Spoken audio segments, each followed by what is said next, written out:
I have been waiting for the newest addition to the Omada ecosystem, the Fusion 2.5G. It's finally here at my doorstep, and we can learn about where it fits into the Omada ecosystem. If you are new or curious, Omada is TP-Link's network brand that provides an ecosystem that covers the entire network stack. Omada has gateways, access points, and switches that can all be centrally managed from a single console, either remotely or on-premise.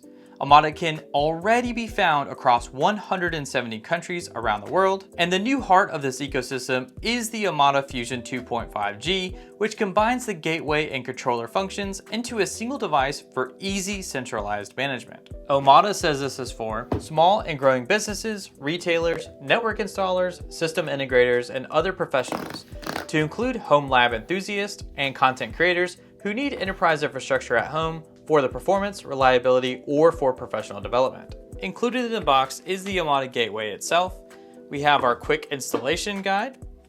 We have an Ethernet cable, and inside of this other box, just located right here on the bottom, is the USB Type-C power brick that's included, and some safety pamphlets and other information in various languages. Now that internet is getting faster pretty much across the world, this device should remove any bottlenecks that could potentially exist between you and your ISP because it is a 2.5 gigabit capable gateway.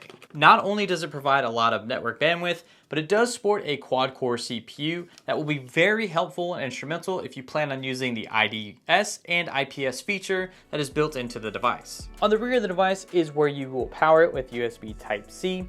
Then more importantly, each one of these ports is 2.5 gigabit capable. And then in this hole is a recess button that you can use to reset the device to factory settings. On the front of the Fusion 2.5G is the LCD display that we will interact with later in this video. Before we get too far along, you should know that this does support multi-WAN. So the second port can be configured to be your failover port in the event that your primary ISP goes down. And if they do go down, it will automatically switch between the WAN ports on your behalf. The Fusion 2.5G can sit on your desk quietly if needed. You can also buy separately the rack mount kit that is available for it, or a magnetic mount. How cool is that?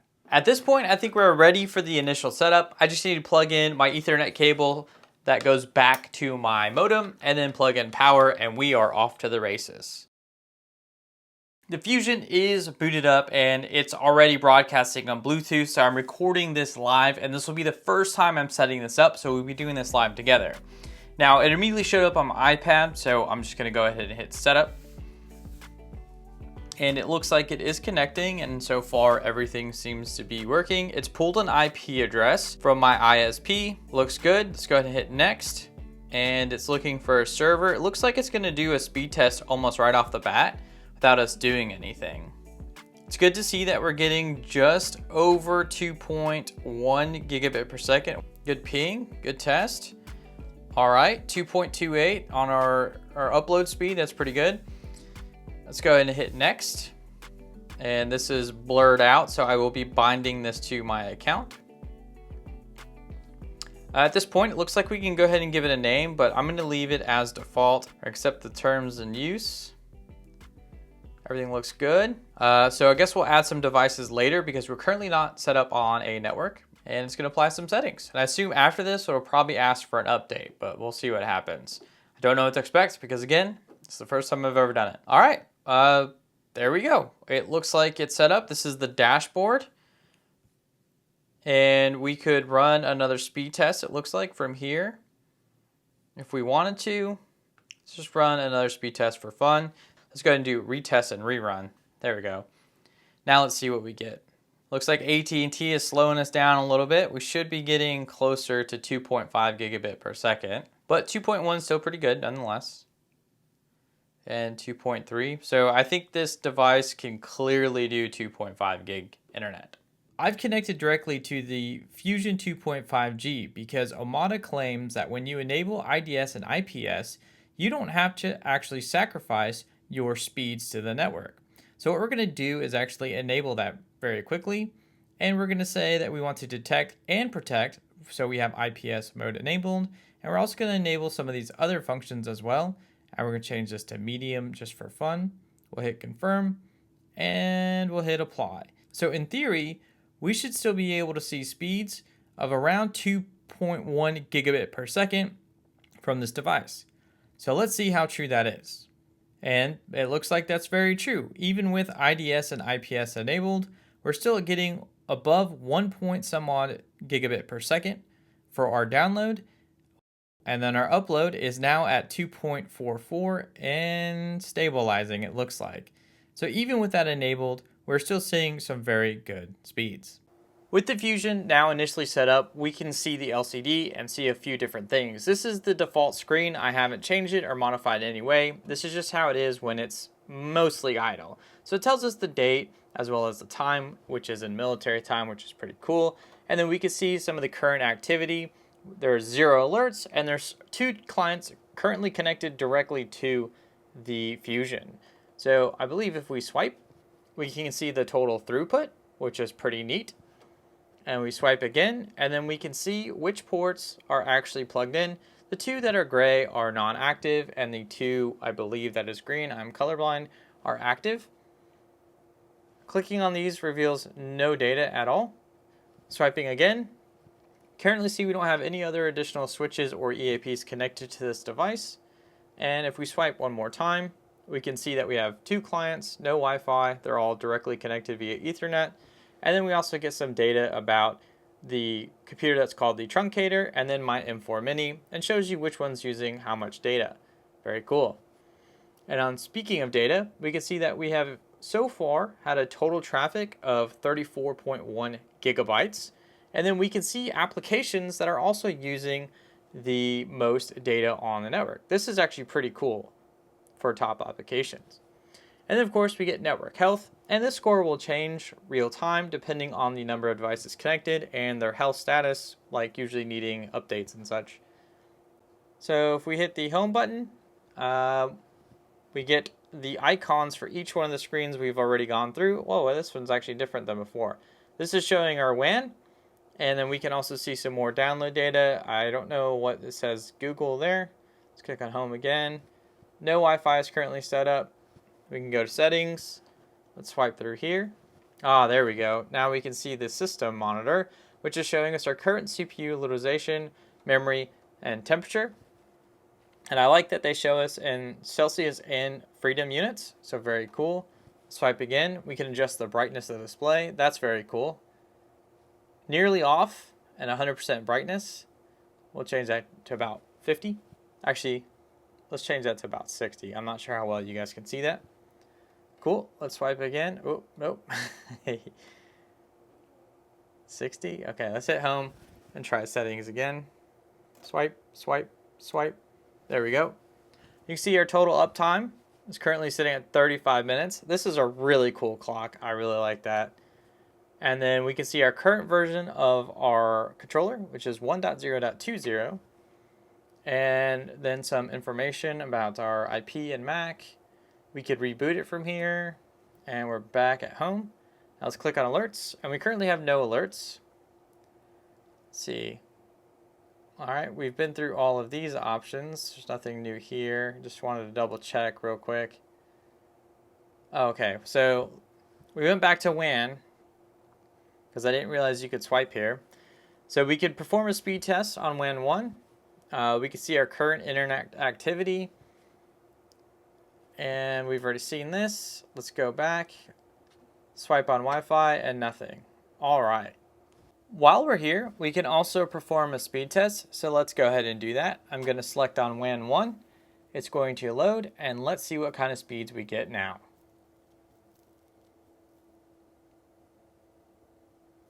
All right, it looks like we managed to achieve 2.4 gigabit per second up and 2.31 gigabit per second down. Before we move on to the next part, and for anyone who doesn't already know, I have 2 internet service providers. One with AT&T and the second with Google Fiber. My entire home network is all connected to Google Fiber, and the Omada Fusion 2.5G is connected to its own network through AT&T Internet. With the release of the Fusion, I wanted to show you guys LightLink, which is a VPN that you can set up with your Fusion device. So if we go over here and click on Omada and then go to settings, we can then go over to VPN and click on LightLink VPN. and then we'll enable it. And then once it's enabled, we'll also need to download the software. So let's go ahead and download it because we need it for our Mac. So I'm gonna go ahead and get this, and it should install somewhat quickly. Sweet. So with this software on my iPad, I said Mac earlier, but totally meant iPad, we should be able to do something like generate a new link. And what's really cool about this is it's already detected that I have the software. So let's just go ahead and click on open. I guess we need to accept the terms. I don't want to join the user experience program. Continue. Enable precise location. Allow while using app. Okay, allow. We did that. Pasted. So now let's go ahead and click on connect. And it looks like we are connecting. Yes, we want to allow it. All right, I've entered my password to allow it. So now I'm in. It says we are connected and we have 30 some odd seconds of latency. So let's do a speed test to one of my servers. I'm hosting my own speed test on my own server that I have at home. Now we're connected to the VPN, so we can clearly see that the IP address is 192.168.188.103. The max throughput according to Omada for LightLink VPN is around 527 megabits per second. And as you can see here, and I am on Wi-Fi, that I'm currently maxing out around 269 for my download, and it looks like I'm about to max out around 168 megabits for my upload. On the topic of VPNs, we can check out some of the other offerings. If you go to network config and then VPN server, we can actually configure the following: WireGuard, OpenVPN, IPVSec, SSL VPN, L2TP, and PPTP. Now, as far as bandwidth goes for these, the max throughput that you can expect for WireGuard is around 605 megabits per second, with OpenVPN being the worst at 223 megabits per second, and IPsec being around 1097 megabits per second. Now, typically OpenVPN is always the slowest of the two options. Most people opt for WireGuard or IPsec because they are typically pretty quick. LightLink is very quick on its own, and that's pretty cool that it's so easy to set up and get going with very, very few clicks. As I mentioned earlier, I have two ISPs, and if we go over to topology, we can see that currently only one WAN is configured. So now if we want to configure a second, we can go to network config and then click on WAN. Now we do need to enable this to set it as a WAN port as well, and then we get some new options that are available. We would like to do a link backup, so we should enable that too. Now I have two different choices on the type of backup I have. If we do always link primary, all of the traffic is always forwarded through the primary WAN port unless it fails. The system will try and forward the traffic via the backup WAN port when it fails and switch back when it recovers. Or we have the option of doing link backup, which is a function that the system will try to forward the traffic via the backup WAN port when primary WAN fails. Even when the primary WAN is recovered, it will not switch back. Now we always want to switch back to the primary because that is our fastest. So we're just going to tell the system that our primary is WAN 1 and then our backup WAN is LAN 2 or WAN 1, WAN 2, however you like to read that. And we have other options here as well. And we're going to leave these set as is. Now we can hit apply and confirm. Now, if we go back to our dashboard and then go to topology, we should see that this is trying to establish a connection as it has not pulled an IP address just yet. But you can now see that we do have WAN 2, and then eventually this will be green just like WAN 1. So we'll let it sit for a little bit until it pulls an IP address from my ISP, and we'll come back when this is green. It only took a few seconds, but we can see that WAN 2 is now active and it's running at 1000 megabits per second versus the 2500. So if we go over to the network config and then to WAN, we can also see that currently it is inactive and it has a totally different IP address than my AT&T internet. So things seem to be working great. We're going to simulate an outage and we're going to see how long it takes to recover. So I'm going to go ahead and start my speed test and it's going. I've unplugged myself from the network and the speed dropped almost immediately. And here in about 2 seconds or so, this should kick back on as we transition between the two. And it looks like we're back. So that took probably less than 15 seconds or around 15 seconds for us to get back onto the network. Not bad. If you are interested in connecting multiple sites, you can use the Omada Full Mesh SD-WAN feature, which is based on WireGuard. You will need to connect at least 2 Fusion gateways to the internet and enable cloud access. Once you enable cloud access, you can create a full mesh setup that will allow you to manage up to 20 sites at the same time. Next, I want to show you guys how to create an app-based ACL. And since we're already connected to the cloud portal, let's just go ahead and manage our Fusion device from here. And this will take us to the Fusion dashboard. Now, if we go over to network config and click on ACL, we can then create a new rule, and let's go ahead and give it a name, block chat GPT. And we can leave all of this stuff default, and we're going to say from the source LAN, and we'll leave all this as any, to our destination as WAN, and then we'll select application. Now we could go through and try to find ChatGPT in here, but that's a lot of work. So instead, let's just search for it by typing in chat, and we can see that it's right here. So we'll select that. Now, if we scroll down and hit apply, we will have successfully created an app-based ACL. All right, our rule has appeared. So let's change tabs and try to go to chatgpt.com. And it doesn't look like it's working. So you can see here that it's trying to perform a TLS handshake, but it's being denied. So good job. One of the last features I'd like to show you is about Smart QoS. So if we go over to network config and to gateway QoS, we have the option to allow quality of service when bandwidth contention occurs on the network. QoS will prioritize the forwarding of high priority data to ensure that key applications such as instant messengers or gaming applications are unaffected by congestion. These QoS rules are applied in card order. The most important rule will be first. So basically, if you have a rule that's more important to another, you can rearrange these cards, which is pretty cool. And of course, you always have the option to add your own rule if the 2 default ones that are provided for you aren't good enough. So what we can do, for instance, is enable instant messenger. And let's pretend for some reason you're using an instant messenger that's not already on this list that they provided. You can click on application list and we can see that there are 2,788 records. And let's pretend AIM still existed. Hopefully it's still here. It is. We could add this to the list. But in this case, we're not going to, as it's not necessary. We can also create one for gaming if we really wanted, and this one's actually pretty neat because this is actually app category versus specific apps. So what this will do is anything that is tagged as gaming will automatically be added to this list. So you don't need to specify specific applications. And so just to give you a good example, if we search for Minecraft, we could see that it's tagged with the gaming category, and that will automatically be prioritized.